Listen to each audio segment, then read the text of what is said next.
Mais d'abord, je retrouve Jean-François sur le terrain en marge du débat des chefs. Jean-François, il ne reste qu'une trentaine de minutes là, avant le début du débat. Pour les électeurs, c'est l'un des derniers moments, finalement, pour s'informer des différentes plateformes des candidats avant de faire un choix. Puis pour les chefs, c'est la dernière chance, peut-être, de faire passer leur message.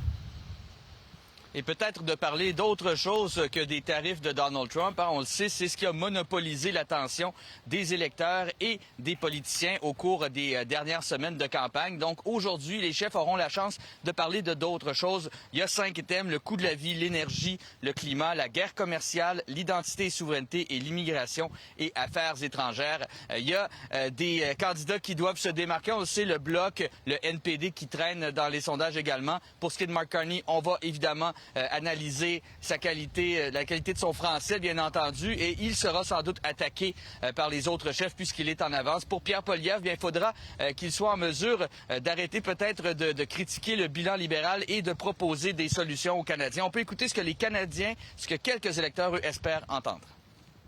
Mais parce qu'on n'écoute pas les gens et puis que c'est qu'un problème, ceux qui ont de l'argent, et voilà. Il devrait s'occuper de la santé. Ça a pris 8 ans pour avoir un médecin de famille. Moi, je sais déjà pour qui je vote, mais on va voir. Je vois ce qui se passe aux États-Unis, que c'était un pays leader des droits de l'homme, puis tous dégringolent, malheureusement. Donc, le débat qui sera d'une durée de 2 heures. Débat en français ce soir. Le débat en anglais avec les mêmes thèmes d'une durée de 2 heures aura lieu également demain. Et demain, bien, il n'y aura pas de match de hockey qui viendra également attirer l'attention des électeurs, ce qui va être le cas ce soir avec le Canadien contre les Hurricanes. Merci, Jean-François.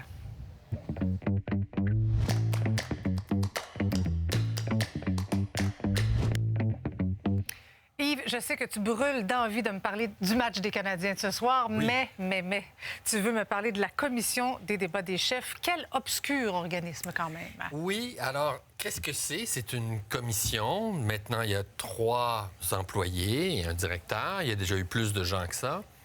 Un budget... de base?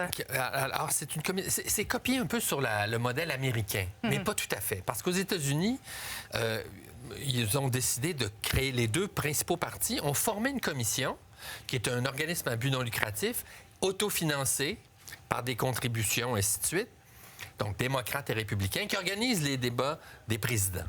Et donc, sous Justin Trudeau, le Parti libéral a dit on va instaurer notre propre commission parce que les débats, des fois, il y en a qui ne voulaient pas y participer, ils s'étaient éparpillés. Donc, on va avoir la commission qui va décider comment ça se passe, cette affaire-là. Mais Yves, 4 ans à temps plein. Oui, voilà, exactement. Donc, c'est une commission qui est permanente. Donc, il y a des employés qui travaillent dans les années où il n'y a pas d'élection. Ils font quoi? Mais je ne sais pas, Marie-Christine. Ils font de la recherche. Ils disent qu'ils font de la recherche, cherchent les meilleures pratiques, examinent toutes les démocraties au monde, comprends-tu, et voient comment les débats sont faits, comme si c'était une affaire très mystérieuse. Alors, imagine que tu es un 7 février au milieu, disons, à 2 ans des élections, et tu rentres au bureau, à la commission des débats électoraux. Oui. Qu'est-ce qu'il y a sur ton bureau? Qu'est-ce que tu fais? C'est incroyable. Oui. Alors, Je ris, mais c'est pas drôle parce que ça coûte... ça coûte dans l'ensemble des dépenses fédérales, ça coûte pas tant que ça, mais en moyenne, ça fait à peu près 1,7 million par année. Mais plus que ça, Marie-Christine, quand il y a une année électorale comme maintenant, le débat est payé. On envoie 2 millions de dollars à Radio-Canada, qui est déjà financé par les fonds publics, pour faire le débat. Alors, donc, on pourrait critiquer la question des fonds, mais plus fondamentalement que ça, Marie-Christine, ce que je reproche à cette commission, c'est quoi ces critères pour décider quel chef va faire partie? Mais ils font, j'imagine, leur recherche pour établir leurs critères. Voilà. Après ces longues recherches et ce travail incessant, ils sont arrivés avec 3 critères. On les voit, là. Voilà. Donc, avoir un député, c'est pas énorme. Avoir 4 dans les sondages. 4 dans les sondages, Marie-Christine, là, ça veut dire que tu es peut-être à 1 avec la marge d'erreur de 3 et que tu es des candidats dans 90 des circonscriptions. On a appris que le Parti vert, pas très sérieux, n'a pas réussi à avoir 90 des candidats. Oui, mais ça fait déjà quelques jours qu'on le sait. Pourquoi la nuit? Parce que là, ils l'auront dernier. D'ailleurs, c'est supposé être 24 jours avant l'élection. Bon. Mais, Marie-Christine, même ça... T'es pas censé être à le débat des chefs si tu as juste un député et que tu représentes 4 Je trouve que c'est beaucoup trop large et c'est ce qui a amené Elisabeth May dans ces débats-là. Et pour moi, c'est ça le principal problème. Oui. Il y a trop de gens dans le débat. C'est un débat qui fait débat.